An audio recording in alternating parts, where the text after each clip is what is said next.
In this video, I'm going to start you guys off and show you how to solve or prove trig identities. The main idea in solving or proving a trig identity is to show that both sides of the equal sign are equivalent. And the typical procedure for that is to look at the most complicated side, work with that one side, use your algebra skills and your knowledge of your fundamental identities to manipulate the more complicated side to try to make it look like the other side, whatever side you're not working with. If you start working on both sides of the equation at the same time, it can get messy and confusing, and it will probably likely end up in you making a mistake and not getting to where you want to be.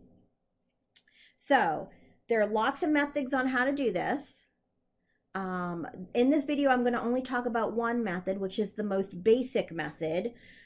That is making all your trig functions in terms of sine and cosine. And while you're working on these, you should really have a reference sheet in front of you showing the fundamental identities so you can use it and keep looking back and forth if you're not familiar with those identities yet. And the fundamental trig identities would be your reciprocal identities. For example, you should know that tangent and cotangent are reciprocals, or secant and cosecant are reciprocals. You should know your quotient identities. For example, you should know that cotangent is equal to cosine divided by sine.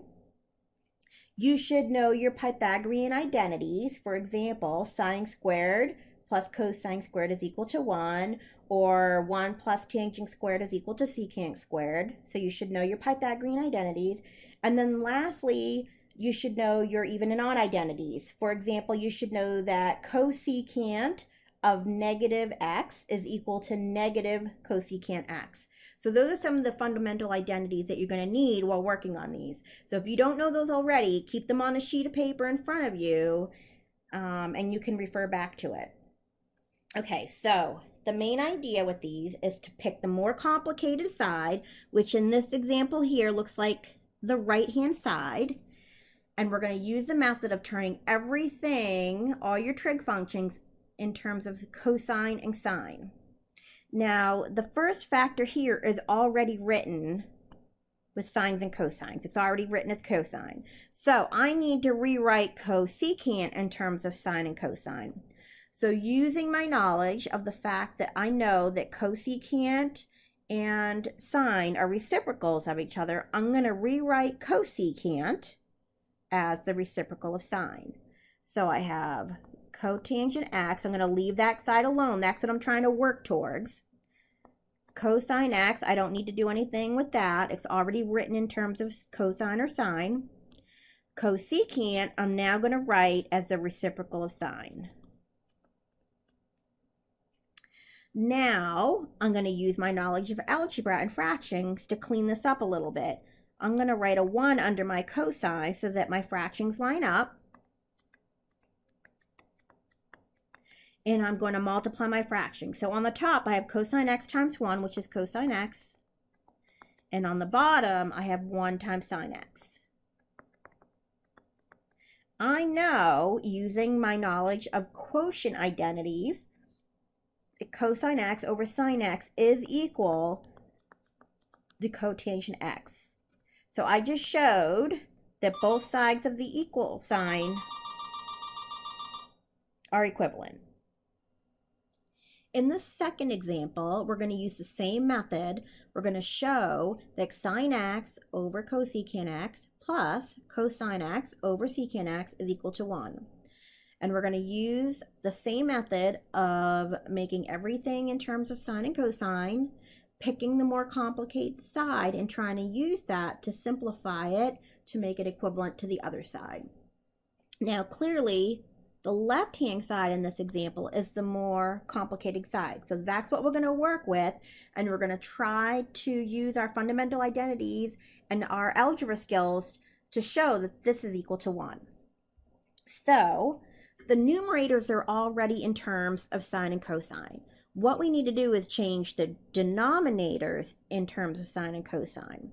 So I'm going to write sine x over, and then I'm going to rewrite cosecant as the reciprocal of sine. So now the first fraction is all in terms of sine or cosine plus cosine x over, and I'm going to rewrite secant x as the reciprocal of cosine. So now the second fraction is all in terms of sine and cosine, and I want to show that that's equal to 1. Now we've got complex fractions here. I need to simplify these complex fractions using my knowledge of algebra. So when we simplify a complex fraction, there's different ways to do it. What I'm going to do for this example is I'm going to take the denominator, I'm going to find the reciprocal and multiply it by sine x. The reciprocal of 1 over sine x is sine x. So I have sine x times sine x, that gives me sine x squared. And again, all I did was multiplied by the reciprocal of the denominator to clear the complex fractions. Then I'm going to do the same thing for the second fraction. I'm going to have cosine x times cosine x, because the reciprocal of 1 over cosine x is cosine x. So that gives me cosine squared x. And I notice that this is one of my Pythagorean identities. I know that sine squared x plus cosine squared x is equal to 1. So we just proved this using the method of writing everything in terms of sine and cosine, and then using our algebra skills to clean it up and simplify it to see if we can get it to look like the other side that we're not working with.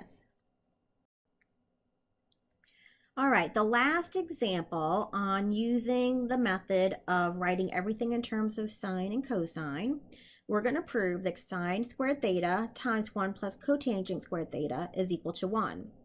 So again, you always want to start with the more complicated side. I'm going to start with the left-hand side.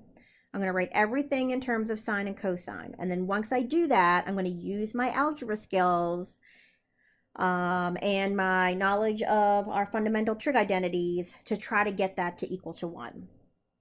So sine squared is already written in terms of sine and cosine. Cotangent squared, however, is not. Now, cotangent is one of our quotient identities, and I know that cotangent is equal to cosine over sine. So I'm going to rewrite cosine squared theta as cosine squared theta over sine squared theta. So cotangent squared theta is cosine squared theta over sine squared theta, and I want to show that this is equal to 1. Now, I've written everything in terms of sine and cosine, so now I'm using my knowledge of algebra, and my gut tells me that since I see these parentheses here, I want to distribute. So I'm going to take sine squared times 1 and then sine squared times the cosine squared over sine squared. So sine squared times 1 is the sine squared theta. Then when I take sine squared theta times cosine squared theta over sine squared theta, this is what I get. And I'm going to write that sine squared theta with a 1 under it so my fractions line up. So the next step is I'm going to clean up these fractions here. So I have sine squared theta plus, now when I multiply these, my sine squared divided by sine squared, that gives me 1. I can cross those off. And I'm left with cosine squared theta over 1, which is just cosine squared theta. Now I notice that sine squared theta plus cosine squared theta is one of our Pythagorean identities, and I know that that's equal to 1. So we just proved our last example using the method of writing everything in terms of sine and cosine and then using algebra to simplify.